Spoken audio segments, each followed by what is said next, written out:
Alright, so everybody's been asking, so I figure I probably should do a video or something. It was kind of cool to see everybody excited about what I bought, what I picked up. So I mean, I'm not a YouTuber, I'm not an influencer, I'm nothing like that. But I'm just a normal guy that I like cars. I like to race cars. I like race cars. Haven't really raced. I am going to race eventually. Thus, Track Spec DD. So, you see all these YouTubers and these influencers go out and they buy their R8s and their Ferraris and Lambos and stuff, and that's all cool and everything, but that's just not, it's not me. It's not my style. I see those and I'm just like, cool. I see them and they just don't do anything for me. So what I am about is, like I said, Track Spec DD. What is that? It's the idea that the car that you daily is more at home on a racetrack than it is on the street. But you'll daily it anyway. You don't care. It's just, it is what it is. You'll daily it, even if it's making your kidneys bleed because the suspension is so stiff, or you're going deaf because the exhaust is screaming, at 1,000 decibels. That's me. That's what I'm about. And on top of that, everybody knows I love Japanese cars. I love Japanese sedans, coupes, hatchbacks, convertibles. That's the S2000, and that's what I like. I would buy those 100 times over buying a exotic sports car or supercar or anything like that. And so, because of Dennis and Max Boost and everything that I'm doing with that, with Dennis and just being part of that, I've got this resurgence of that love I have for underpowered, just low horsepower, lightweight Japanese cars that in their outright are basically just commuter cars. They're just, get you to point A to point B. But when you put in work, they handle, or they become fast, and you can make them perform. And one of the things that I've always loved is that idea of taking something like a base model Civic hatchback, and doing all of the suspension work, putting it on a 200 treadwear tire, and smoking things like Camaros and Chargers and that on the track, right? Just out handling them. Momentum cars that you're maintenance throttling through corners versus braking and waiting to apex before getting back on the throttle because it makes too much power. I love those. I love those cars that are just, they're called momentum cars. That's what I'm all about. So that's kind of where, we get back to where I am with this car. I'm currently driving it. For those who are knowledgeable, you'll probably be able to tell already just by looking at the interior. So anybody who's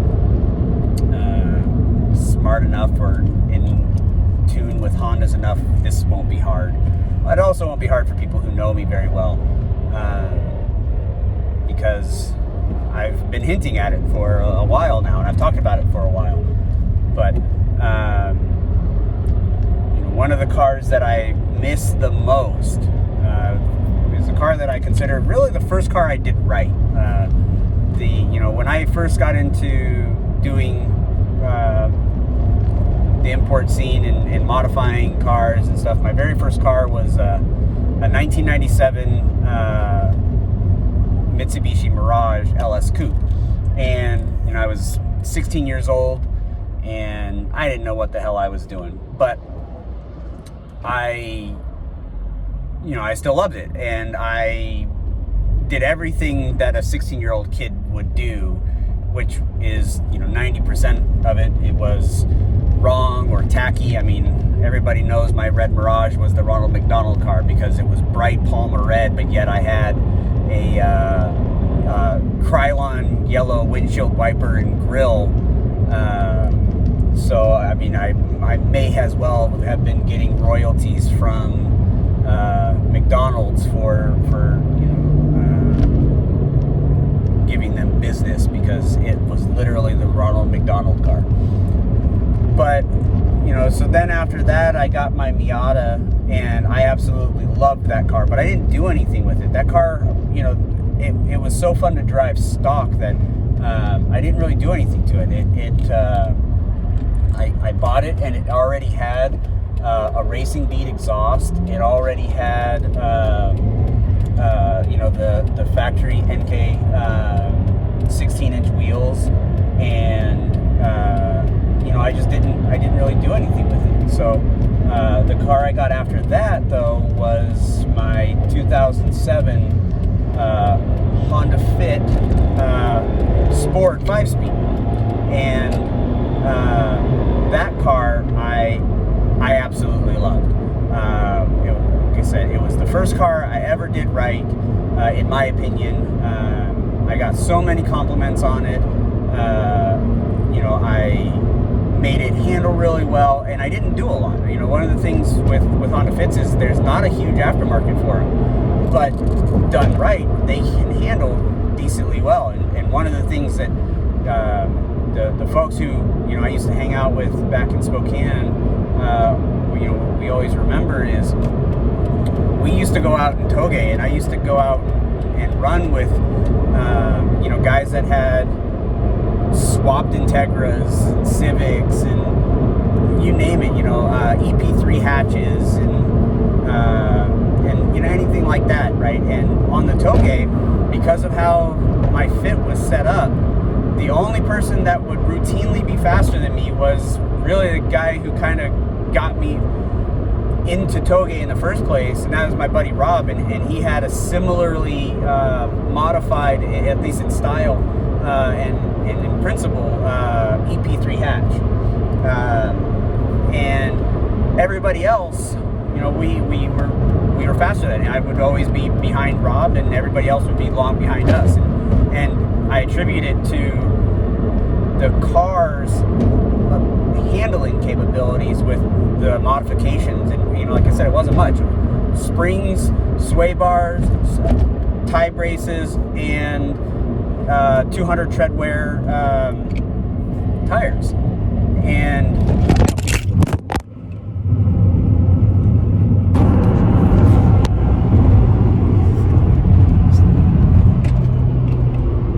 so that would be me enjoying the new car a little bit too much.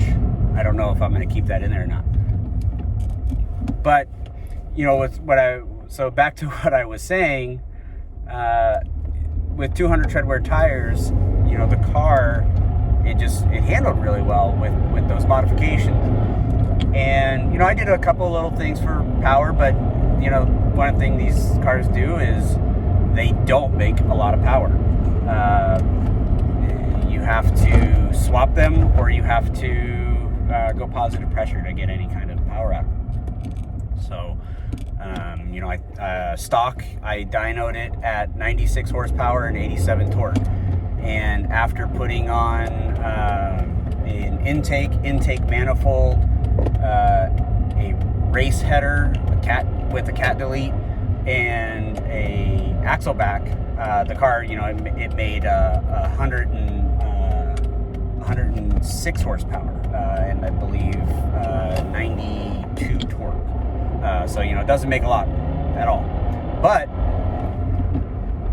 weight reduction, right? The car only weighs 2,200 pounds, or 2,400 pounds. So you remove the seats, you remove interior panels, and you're down to 2,200 pounds. And then you start to understand how with a good set of tires and stiff suspension, it starts to come alive. So anyway, the long story short of that is I bought a Fit. I bought a 2008 Sport 5-speed. It's black this time instead of my favorite Vivid Blue Pearl. But I figured that is better this time because then if I'm going to wrap it or anything, the engine bay's black, and I don't, that makes just things a little bit easier for doing anything like that. So what's the plan for this car?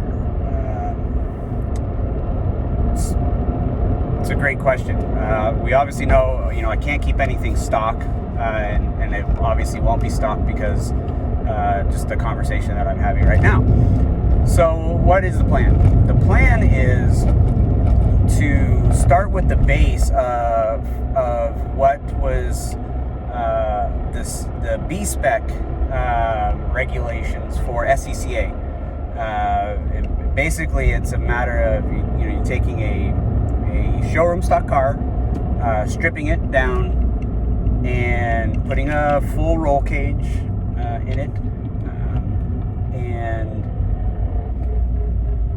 some performance shocks and springs, sway bar, and 200 tread wear tires. In this case, RT660s are going to go on the car because I have a great relationship with Falcon Tire. I've run Falcon Tire on all of my cars that I consider my performance cars since the original Falcon RT615s came out back around 2005, 2006. So I will be essentially turning this Fit into a B-spec race car. Now the B-spec series I don't believe runs any longer, but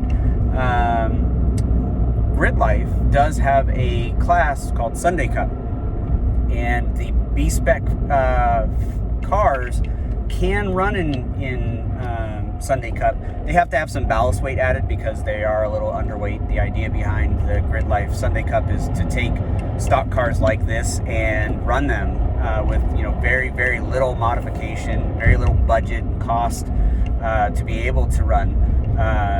And so I'm going to start from that as my base, but because I can't just keep things stock, I'm going to do a little bit more performance. But the idea of this car is really just to enjoy that underpowered momentum car that these offer, and get it out to the track. I want to do track days every opportunity I can. Going forward, I just kind of belong there. So that's where we're going to go with it. I've got the S2000 that I need to finish. I still need to do some stuff with the Civic. The Evo is probably going to be sold, so that's some other new news. Hopefully that goes through. If that goes through, that makes doing this car a whole heck of a lot easier and quicker. Rather than putting that into finishing the S2000, I want to put it into this so that I can get this on track quicker. Because while the S2000 is a great goal of mine, I know I'm going to enjoy this more. I've always been a front-wheel drive guy. The S2000 was more just living a dream as a kid. When you got Gran Turismo and you got cheat codes and you were able to get the endless money kind of thing, and you went and just bought all the modifications you could for the car, and the car there was literally nothing else you could do. That was me in the S2000. That's what my intent was there, just to live that desire out. And aside from painting, I've done that, and I'm happy with it.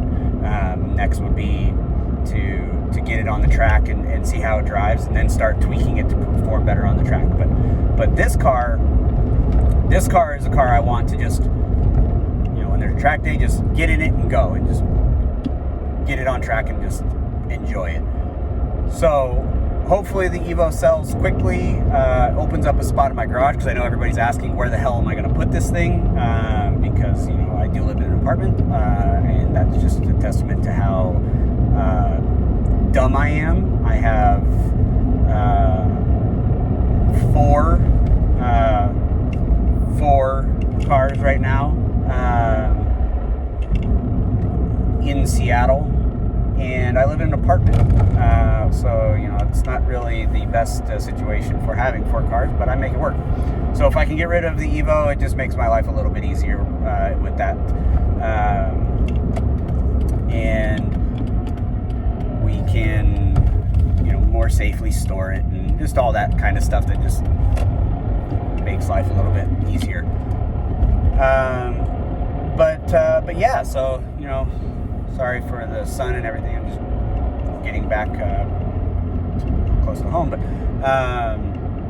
that's kind of the story behind it. I bought a Fit, and the best part about this, what I have in mind here is, this car is not intended to be just for me. I bought this car to get all of my friends out on track. I want everybody who's ever wanted to get out on track to experience what it's like to drive something slow, fast, because my personal opinion is you will 100% enjoy it more than you would driving a fast car on or a high horsepower car on track, because they're just so much fun. It's not constantly trying to kill you at every opportunity.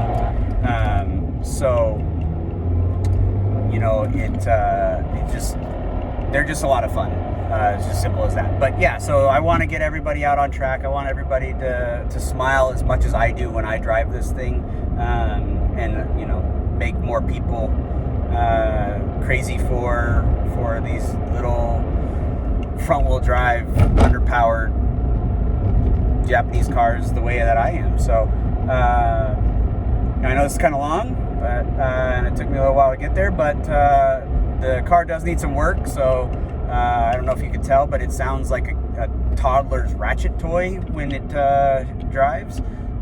So I think that there's something probably clutch related that needs to be fixed. So it'll go to Linwood Honda, and we'll do a full refresh on everything. I'm just gonna have them do it all before I send it off to go and get a roll cage, so it'll probably be down for a little bit, but I'll take some photos of it. It needs some body work too. It's got some dings and stuff, but I never intended to buy like a pristine car, because I knew I was going to be tearing it apart.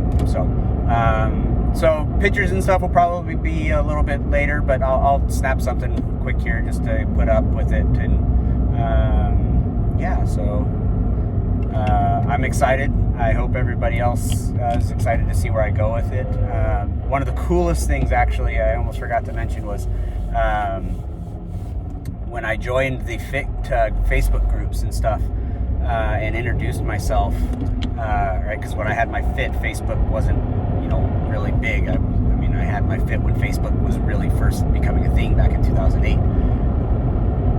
But when I introduced myself and I gave my old Fit Freak forum name, the people remembered me and remembered my car and everything, and so that was kind of cool to have people actually remember how well the first car was done, and that kind of just goes again to that feeling of I did that car right. So that was pretty neat. I'm excited to show them what I can do now with even now 10 years more growth in learning and developing into this import culture and everything, and also being a whole lot more enamored in race culture and and just wanted to be a track rat. So yeah, so I'm pretty excited. I'll have some photos and that kind of stuff, and I'm looking forward to people being part of the project and getting people on track. So thanks for watching, and I hope sometime I get better at these, and maybe then the camera won't fly off. I was supposed to have a mount for the phone by now, but good old Amazon taking its time. So I think I'll probably leave that part in there, but we'll see. All right, talk to you guys later.